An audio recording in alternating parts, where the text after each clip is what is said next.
with some amateur slalom tips. Today I'm gonna be talking about the slalom booms, how I set mine up, and how you can upgrade them.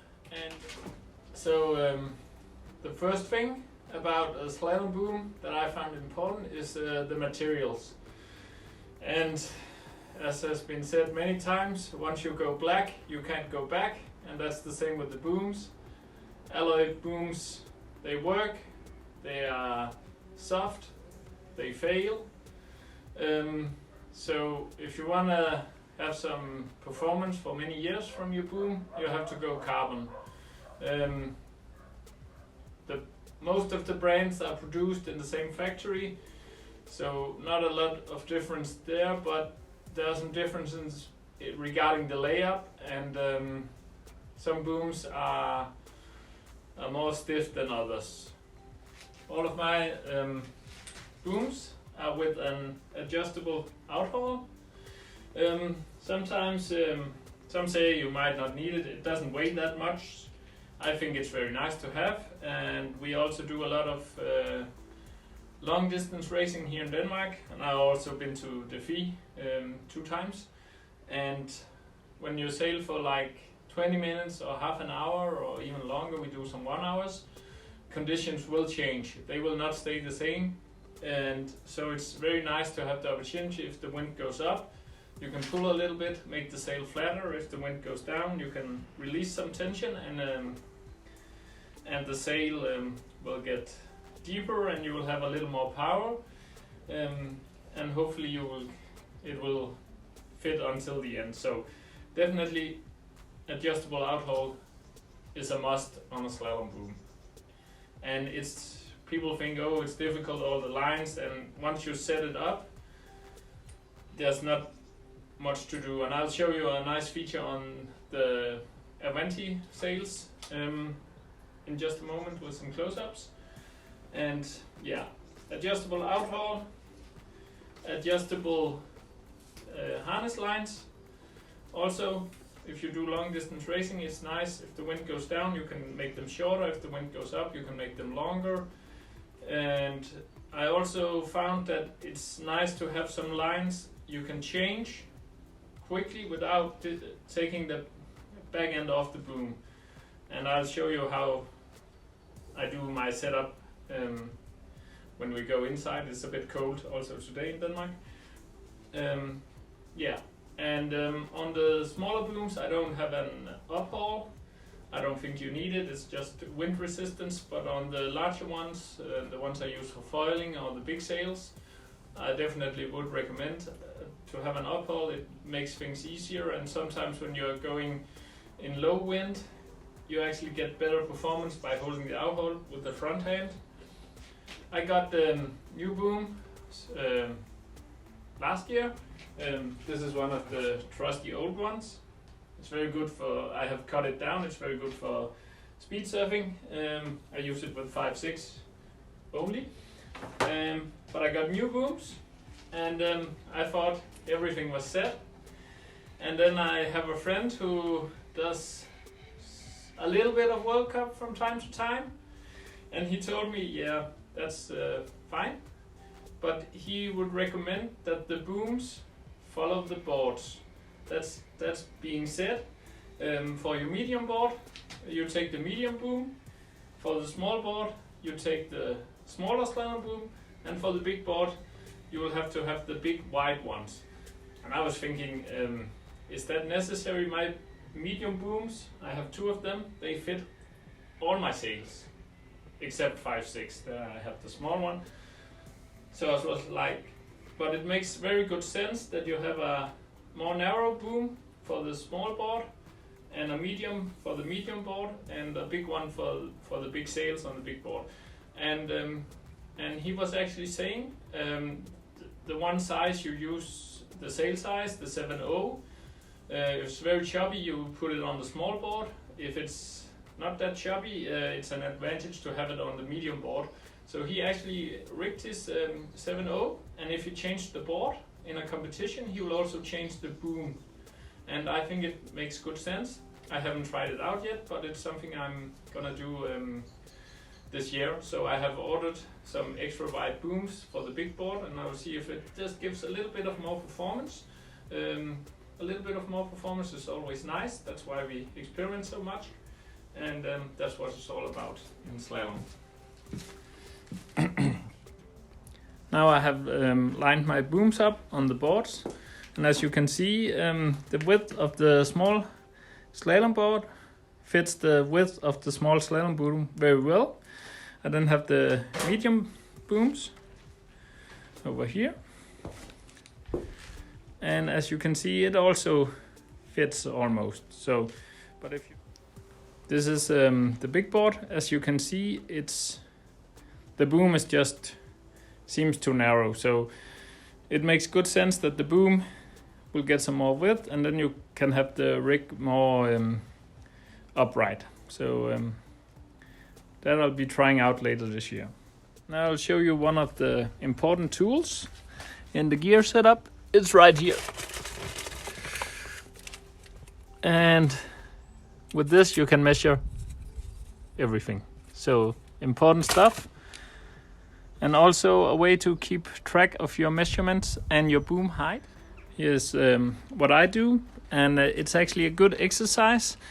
I have a white marker here, so I can draw the perfect height for the boom on the mast.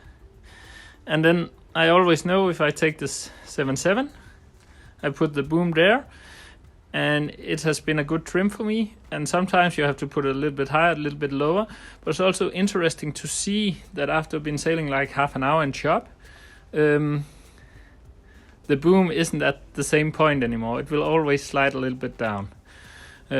More about that later. And the nice thing about the Outhaul from the 2020 sails and onwards from Avanti is that you have a quick lock mechanism.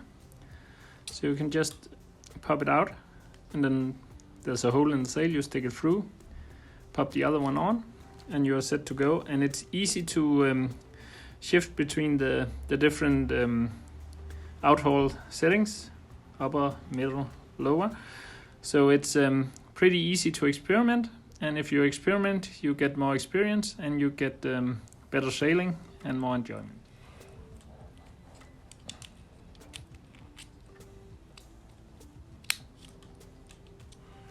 If you don't have the Avanti solution, you will use something like this. There's also a Chinook part. You screw it through the eyelet, weighs a little bit more, and you can't just switch it from one hole to the other, so otherwise you have to put more on the sail, more weight. Now we're inside in the workshop, and I'll start showing you what I mean by quick release harness lines. The ones from the old North sails, these are actually North sails. They've been hidden away in a shop, but I got them. But the duotones also work. And as you can see here, you just do like this, and then it's actually off, and it's just as easy to put back on.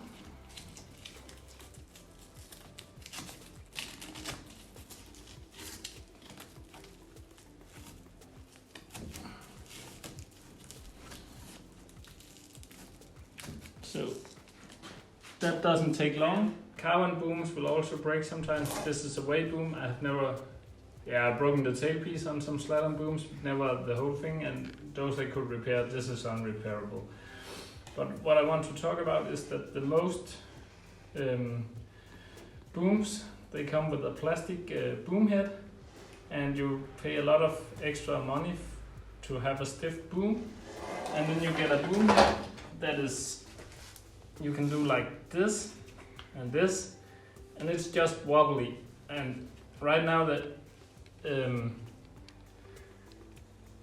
I don't have that much power, experience the power from the rig fully loaded up, acting on this, it won't last forever. And also I've found that these plastic ones, they slide on the mast, hence the white line. And if you try the trick with the white line, you will probably see that your boom during a day of sailing also drops down a little bit.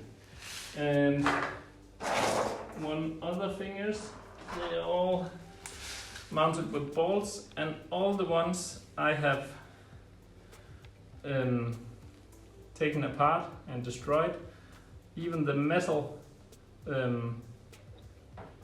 bolts are bent, as you can see, and even in ones that wasn't broken, they bent.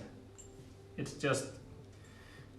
you pay a lot of money for a carbon boom, and then the boom head is a piece worth 20 euros or something, and it just doesn't make sense. So you can buy upgradable heads, some like the Maui sales head. It's pretty famous for being a good upgrade.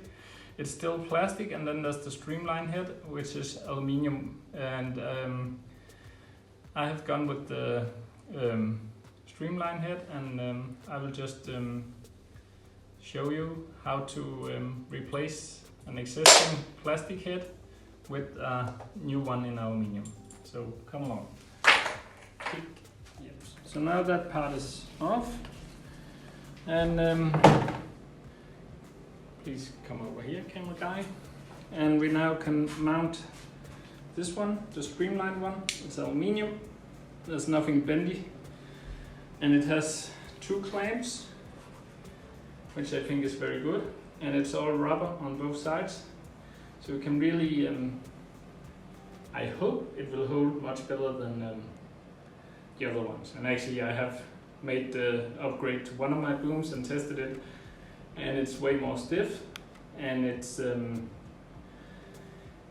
I think it's more reliable, and I sail in cold water, sometimes alone, so reliability is a big issue for me.